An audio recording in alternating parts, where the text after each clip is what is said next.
ಹೋಗಿ ಹೋಗಿ ಹೋಗಿ 10 ನಿಮಿಷ ಆಟ ಶುರು ಆಗುತ್ತೆ. ಹೋಗಿ ಹೋಗಿ. ಏನ್ ಸಾಗರ್, ಪ್ರಿಂಟ್ ಬರ್ದೆ ಹೋದ್ರೆ ಗಾಜನ್ನೇ ಒಡ್ದು ಹಾಕ್ತೀಯಾ? ಕಾಲೇಜಲ್ಲಿ ಜಗಳ ಮಾಡ್ತೀಯಾ? ಟಿಕೆಟ್ ಇಲ್ದೆ ಹೋದ್ರೆ ಮರ್ಯಾದೆ ಹೋಗುತ್ತೆ ಅಂತ್ಯಾ? ಅಷ್ಟಕ್ಕೂ ಪರಿಚಯನೇ ಇಲ್ದೇ ಇರೋ ವ್ಯಕ್ತಿಗೋಸ್ಕರ ಏನಕ್ಕಿದೆಲ್ಲ ಹುಚ್ಚತನ ಅಲ್ವಾ? ಹುಚ್ಚ ಅದಕ್ಕೆ ಅಭಿಮಾನ ಅಂತ ಕಣ್ರಿ. ಪೊಗರು ಜಾಸ್ತಿ ಆಗಿದ್ಯಾ? ಹೌದು ಕಣ, ಜಾಸ್ತಿ ಆಗದೆ ಮತ್ತೆ ತಲೆ ಎತ್ಕೊಂಡು ನೋಡೋ ಒಬ್ಬ ಮನುಷ್ಯ ಇದ್ರೆ ಪೊಗರು ಜಾಸ್ತಿನೇ ಇರುತ್ತೆ. ನನ್ ಕತೆಗೆ ಅವರೇ ಹೀರೋ. ನನಗ್ ಮಾತ್ರ ನಿನ್ ಕತೆಗೆ ನೀನೇ ಹೀರೋ ತರ ಕಾಣಿಸ್ತಿದ್ಯಾ? ಇದೇ ಮೊದಲನೇ ಸಲ ಗೊತ್ತಾ ನೀನ್ ಸೂರ್ಯ ಸಿನಿಮಾಗ್ ಬಂದು ನನ್ನೇ ಹೀಗ್ ನೋಡ್ತಾ ಇರೋದು. ನನ್ ಪ್ರೀತಿಗೆ ಶುಭಂ ಕಾರ್ಡ್ ಬೀಳೋದು ಅವಳಿಂದಾನೆ. ಟೈಟಲ್ ಕಾರ್ಡೇ ಬಂದಿಲ್ಲ.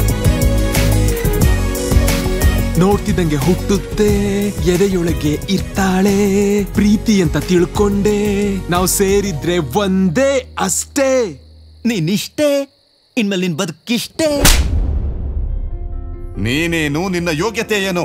ನನ್ನ ಥಿಯೇಟರ್ ಅಲ್ಲಿ 4 ಟಿಕೆಟ್ಗಳನ್ನು ತಗೊಳ್ಳೋದೊಂದು ಬಿಟ್ಟು ಹೊರಗಡೆ ಹೋಗಿ ಏನ್ ಕೆಲಸ ಮಾಡಕ್ಕಾಗುತ್ತೋ ನಿನ್ ಕೈಯಲ್ಲಿ?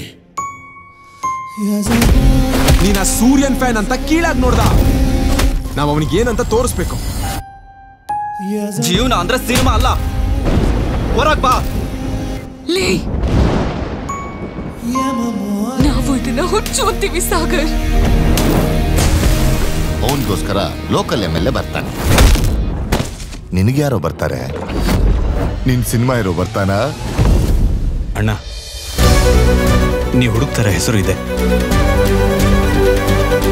ಅವನ್ನ ಭೇಟಿ ಮಾಡಕ್ ಹೋಗ್ಬೇಕಾಗಿರೋದು ಕೂಡ ನಾನೇ.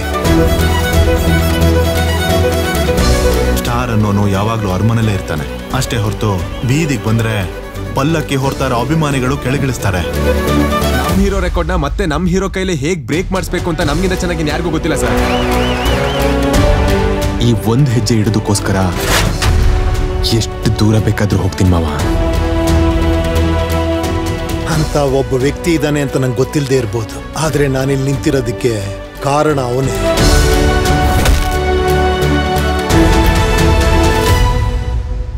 ಸೂರ್ಯ ಸಾಗರ ಎರಡು ಜೊತೆಲಿರೋ ತರನೇ ಕಾಣಿಸುತ್ತೆ, ಆದ್ರೆ ಒಂದಾಗಲ್ಲ ಕಣೋ.